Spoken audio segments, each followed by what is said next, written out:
Is Stella the strongest Winx? Here we have our shining star. We know the drill. Combat, usefulness outside of battle. Now, when it comes to power, no one is questioning Stella's validity.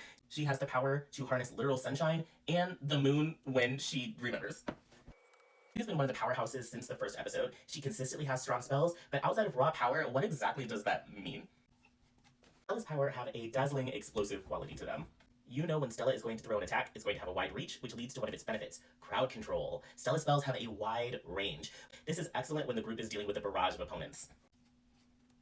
Stella's light powers allow her to stun and blind her enemies. This is especially useful when she's fighting smaller battles and she doesn't have to worry about affecting the other girls. I wish they used her light bending abilities more often, like how she darkened Cassandra's perception in season 3, or that horrifying scene with Queen Luna in Fate the Wing Saga, but the writers don't like when the girls are too scary, so we don't see the full potential of this.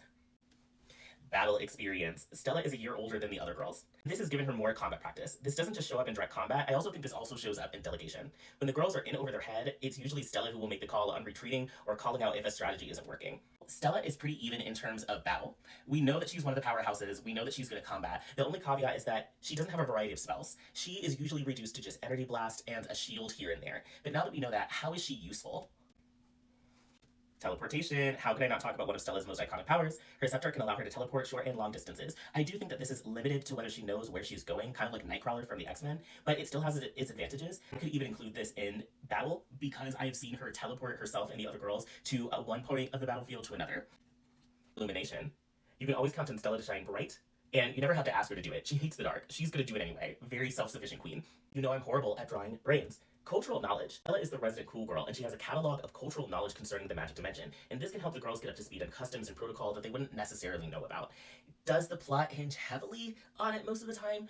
No, but it does help in their more interpersonal problems, which can tend to get in the way of their actual work. Stella is going to call out some bullshit. Stella's RPG rule would be a Lancer. They often question the leader's decisions, offer a different perspective, or create tension that helps the group grow. The girls may not like this. It may not come out the way that they would like, but Stella keeps the girls in check and keeps them honest, especially when this applies to Bloom, who can often be too emotional to make big decisions sometimes. Like, Bloom goes through a lot, so it's usually Stella that comes in and is like, yeah, this is not working. So is Stella the strongest Winx? She's up there. Stella has raw power and she has decent defenses, maybe not so much as Atetna or as Flora is supposed to be, but she is consistent in battle and she has a variety of tools to her disposal. So in my ranking, she's up there, but I will do my definitive ranking once I break down the rest of the girls. Who do you think I'm going to do next?